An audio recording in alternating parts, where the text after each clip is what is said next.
Happy Sabbath. We're going to talk about narcissistic baiting from the authority. This video is going to be about the workplace. The workplace. I'm sorry if you don't have a job, or if you haven't never had a job and you never experienced this. This is for those who have a job or once had a job and you don't have a job because of this topic that we're going to discuss today. Narcissistic baiting from the authority.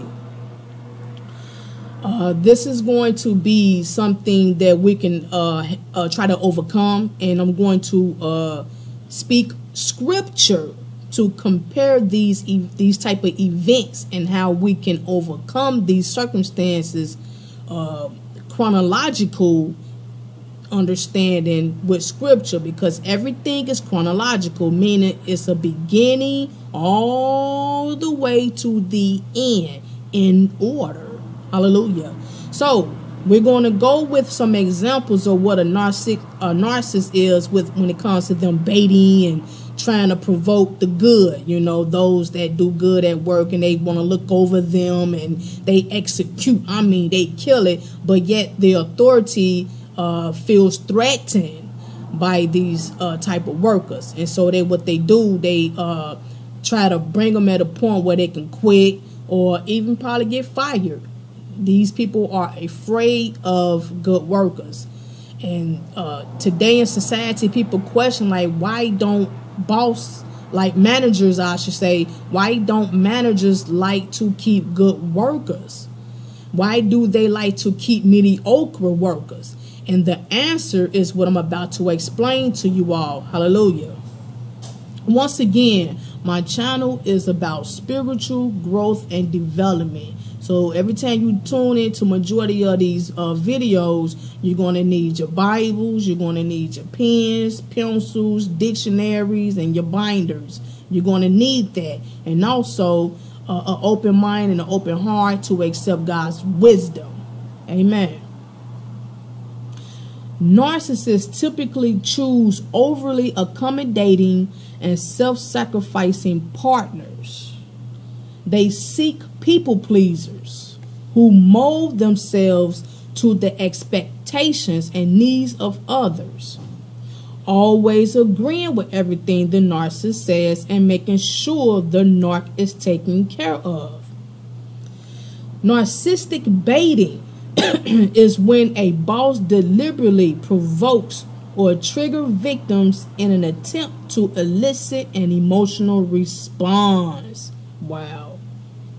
Baiting is a provocative act used to solicit an angry, aggressive, or emotional response from another individual. When this happens, people, because all managers and supervisors are not like this, you know, everybody that's a manager is not like this, but we're talking about people who have authority, and they act like this because they have low self-esteem of themselves, and they find the worker who's dominating by executing their duties, they are threatened by these type of workers. And that's the reason why they try to X them out. They make them feel uncomfortable where they can leave and keep the mediocre workers, the regular workers who just, you know, just yes sir, yes ma'am, and do casualties where they don't have to feel threatened by them. So that's what that's about. Your boss is unhappy because your performance is beyond everyone's expectation, and this makes him or her look less powerful. When they feel insecure that you might take over his or her position, there is a great chance you will be picked on. There might be jealousy over your personality or your looks. An abusive boss may also show intentional undermining or undercutting of a person's job performance. All are examples of abusive conduct. This is an abusive conduct. Yes, you can go further in taking action when this stuff happens. You know, if it makes you uncomfortable at the workplace and you like your job, you can do something about that. But I'm just giving you examples. If you are a worker and you are a follower of Christ, you're going to be experiencing this from a narcissistic baiting supervisor. Now, here's the hidden agenda. This is an example of you or someone that you may be around that may be silent at the workplace. Passionate employees go silent. These type of employees go silent. Those that execute and get looked over, get ignored, get shunned off, get picked on. These are the good workers. Now, they go silent. When they go silent, it usually sends a signal that the workplace environment has become very dysfunctional. Suspicion and insecurity clouds the culture, and employees retreat into self-protection behavior patterns to protect themselves from the forces within the company. Now, this is speaking of what's going on today.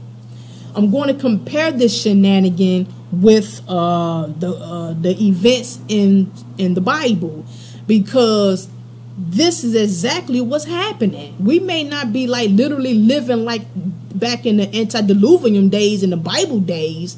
Time changes and people, places, and things changes. But you have to understand, the Bible itself is prophecy, people. The things that they've endured and went through, especially God's chosen ones, is similar to what we're going through today. It's just that they may have been handling it different back then, but it's the same thing. Oh, yes, it is. Okay, now, check it out. What I'm going to do is bring up some scriptures to compare these type of narcissistic behavior from authority figures like kings and pharaohs and stuff like that. When the authority figure treat a good worker that may have a lower position than them, they feel they can take advantage of them to the utmost degree, and to the point where they can kill these people, have them killed, or either fire, or have to the point where this person can quit their job. Yes, it can get that deep, people. So I'm going to give examples of the Bible on how things happen. Now, Genesis 41, 14 through 45 is speaking about Joseph. I want you all to know that, I don't know if you all are familiar with Joseph and his brothers, Reuben and them, when we talking about the 12 brothers that, that we call the 12 tribes right now. They was jealous of Joseph. They was jealous of their brother, and they, threw him in this hole. They really wanted to kill him because they was jealous of the fact that he was, found favor by his father. And okay, yeah, we may get a little envy at that, as siblings, but it was so heavy that they wanted to actually kill him. But I think Reuben was like trying to talk to him like, man, no, this ain't happening. Just throw him down in the thing, then just take his cloak back to Pops and let him know, look, we got pig blood on him, whatever, lamb's blood, and we gonna prove that he's dead. So the weapon was formed, but it didn't prosper because he was, taken out. He was sold as a slave. Now, throughout his trials and tribulations, when he was in a dungeon, he was kind of being treated unfair because they looked at him as a normal person. He was at a lower standard. But see, these people don't know that you have a mark of Elohim on you. You have a mark of Elohim on you. Now, Joseph told his brothers that when he was sleeping one time, he had a dream that they was going to bow down to him. That really triggered them. So they want to ask him out then. What? We bow down to you? You crazy. So, come on now. They was jealous. So anyway, as he gone on by his business, and being, dumped out, and then he become a slave. I'm going to read off some points on how we can get to a conclusion with this scripture. Amen. Turn your books to Genesis chapter 41. So Pharaoh sent for Joseph, and he was quickly brought from the dungeon. When he had shaved and changed his clothes, he came before Pharaoh. Pharaoh said to Joseph, I had a dream, and no one can interpret it. But I have heard it said of you that when you hear a dream, you can interpret. I cannot do it, Joseph replied to Pharaoh. But God will give Pharaoh the answer he desires. Now, pause. Now, throughout the storms of what Joseph had gone through, being locked up, being thrown away from family, well, brothers, siblings, he still at this point had faith in God. He still had faith in God. God still had the spirit in him to move him to obey him and be humble. That's why he still was depending on God and trust, saying, I ain't got it. God got this. Okay. He said, I can't do this. Joseph replied to Pharaoh, but God will give Pharaoh the answer he desires. Then Pharaoh said to Joseph, in my dream, I was standing on the bank of the Nile. When out the river, there came 7 cows. So I'm going to skip all the way down. And he was explaining his dream, you know, about the 7 cows and this and that and the other. That's all the way down, you know, to like maybe 28. I'm going to go down, skip and go down to 28. It is just as I said, Pharaoh. God has shown Pharaoh what he is about to do. That's what that was all about. 29, verse 29 says, 7 years of great abundance are coming through the land of Egypt, but 7 years of famine will follow them. Then all the abundance in Egypt will be forgotten, and the famine will ravage the land. The abundance in the land will not be remembered, but because the famine that follows it will be so severe. The reason the dream was given to Pharaoh in 2 forms is that the matter has been firmly decided by God, and God will do it soon. When the dream is that deep, it's going to go down 1, 2, 3. Verse 33. And now let Pharaoh look for a discerning and wise man and put him in charge of the land of Egypt. Hallelujah. Let Pharaoh appoint commissioners over the land to take 1/5 of the harvest of Egypt during the 7 years of abundance. They should collect all the food of these good years that are coming and store up the grain under the authority of Pharaoh to be kept in the cities for food. This food should be held in reserve for the country to be used during the 7 years of famine that will come upon Egypt, so that the country may not be ruined by the famine. The plan seemed good to Pharaoh and to all his officials. So Pharaoh asked them, can we find any more like this man, one in whom is the Spirit of God? Then Pharaoh said to Joseph, since God has made all this known to you, there is no one so discerning and wise as you. You shall be in charge of my palace, and all my people are to submit to your orders. Only with respect to the throne will I be greater than you. Now see where we going, right? Now, the only reason why this is becoming of Joseph is because he kept the faith throughout his circumstances of being tried. You may get fired. You may get suspended. You may even get your position taken from you into a lowly position. But in the name of Yeshua HaMashiach, you need to continue to endure. He said these things was going to happen upon his chosen one. So you still have to put up the endurance and perseverance and pray and keep the faith. See, by this time, most of us probably would have just said, I don't want to believe in God no more, because why am I going through this? Why am I in this circumstances? See, now this is what's going on, right? Okay, then let's go. Joseph in charge of Egypt. Bow. Verse 41. So Pharaoh said to Joseph, I hereby put you in charge of the whole land of Egypt. Then Pharaoh took his signet ring from his finger and put it on Joseph's finger. He dressed him in robes of fine linen and put a gold chain around his neck. He had him ride in a chariot as his second in command. Woo. And people shouted before him, make way, make way. Thus he put him in charge of the whole land of Egypt. Then Pharaoh said to Joseph, I am Pharaoh, but without your word, no one will lift hand or foot in all Egypt. Pharaoh gave Joseph the name Zephaniah, Penah, and gave him Asnath, daughter of Potiphar, priest of On, to be his wife. And Joseph went throughout the land of Egypt. There we go. Now, I had to throw that out. I know it was a long verse, but I had to give an example on what he was blessed with, even throughout his circumstances. He didn't give up when he was put in those type of situations due to jealousy. Let's go to 1 Samuel, people. Let's go to 1 Samuel, another example. I want y'all to stay strong at your workplace. Let's go. 1 Samuel chapter 18, verses 3 through 5. And Jonathan made a covenant with David because he loved him. He loved himself. Jonathan took off the robe he was wearing and gave it to David, along with his tunic and even his sword, his bow and his belt.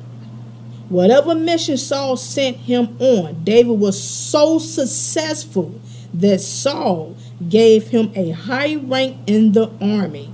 This pleased all the troops and Saul's officers as well. Now let's go. Let me back. Let me say this again.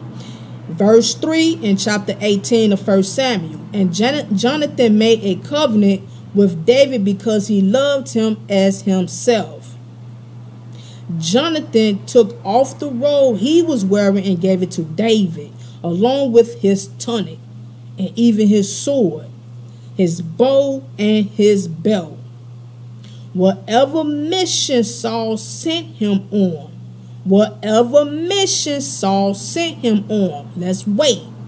Whatever mission or job tactic your boss give you, execute it. Execute it. Let's go back to Colossians 3:23 and 24. Execute it. Execute it, chosen one. Okay. Whatever mission Saul sent him on, David was so successful that Saul gave him a high rank in the army. This pleased all the troops and Saul's officers as well. Y'all got that? Come on, let's go to 7 through 9. Let's move up 7 through 9 verses. As they danced, they sang, Saul has slain his thousands, and David his ten of thousands. Saul was very angry.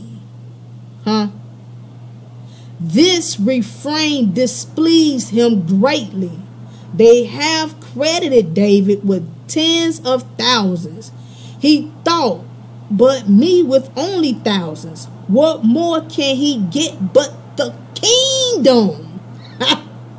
And from that time on, Saul kept a close eye on David. Verse 10. We're going to go down to verse 10 through 16. See, it's getting deep. It's getting deep. The next day, an evil spirit from God came forcefully on Saul. Let me pause there for a minute. An evil spirit from God came forcefully on Saul. That's deep right there, right? What do that mean? This was all planned from Yahuwah to happen.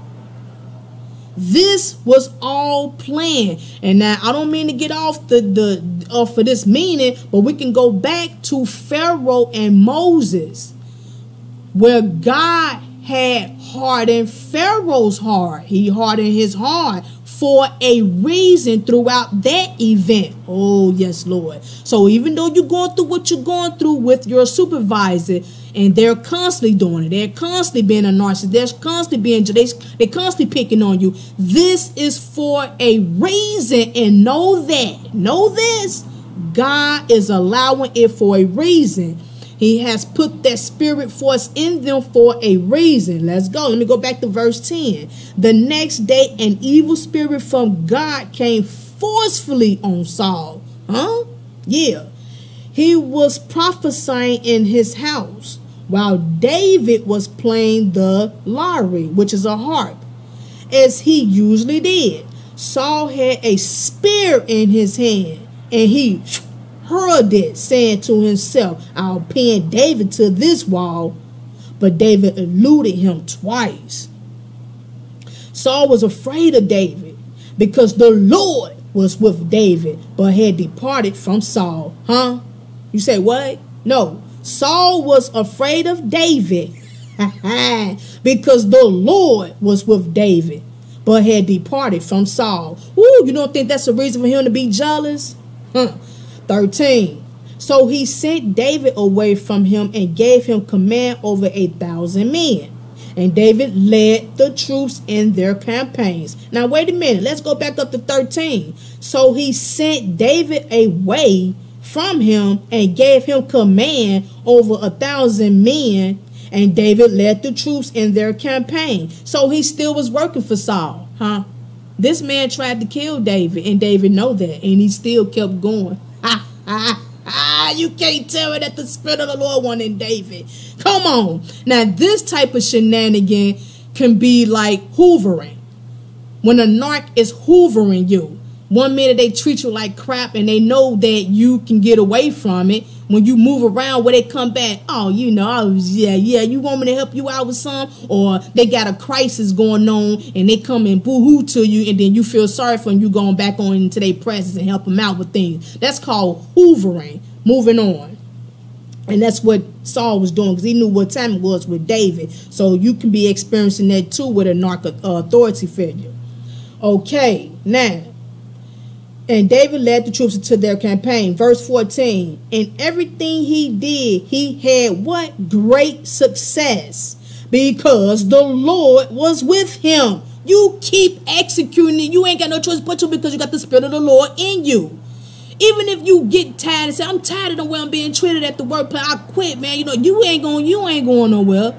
You know, and it's not because you're scared. It's just that because the power of God is in you, and it's motivating you to continue to do what you need to do, because you have the understanding that, let's go back to Colossians 3:23-24. Whatever you do, work at it with all your heart, as working for the Lord, not for human masters, since you know that you will receive an inheritance from the Lord as a reward.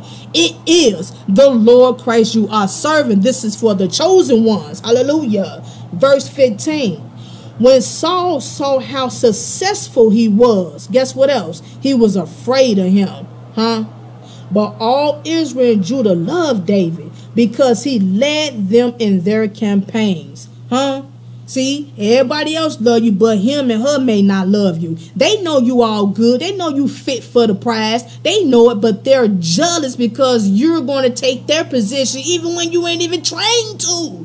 Because God has his touch in this somewhere for some reason. This is a chronological event through these Bible times, y'all. Everything is prophecy. Hallelujah. Okay, now, since we talking about Saul and David, let's go on. 1 Samuel. Let's stay in 1 Samuel. 1 Samuel chapter 19. Chapter 19. Verses 1 through 10. Saul told his son Jonathan and all the attendants to kill David.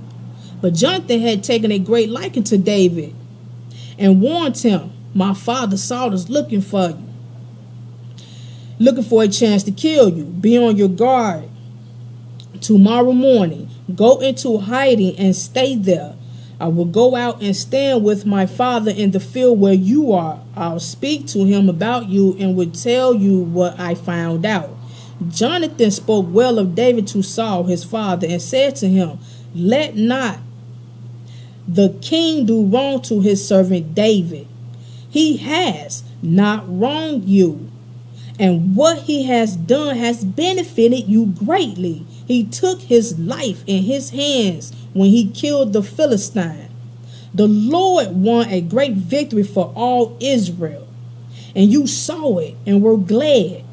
Why then will you do wrong to an innocent man like David by killing him for no reason? Verse 6. Saul listened to Jonathan and took his oath. As surely as the Lord lives, David would not be put to death. So that's when he must have had his fingers crossed behind his back when he said verse 6. Moving on, verse 7. So Jonathan called David and told him the whole conversation. He brought him to Saul, and David was with Saul as before, still loyal.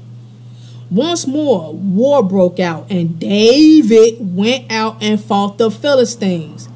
He struck them with such force that they fled before him. But an evil spirit from the Lord came on Saul as he was sitting in his house with his spear in his hand, while David was playing the harp again. Saul tried to pin him to the wall with his spear, but David eluded him as Saul drove the spear into the wall that night. David made good escape. This is crazy. Okay, let's keep going, y'all. This is getting deep.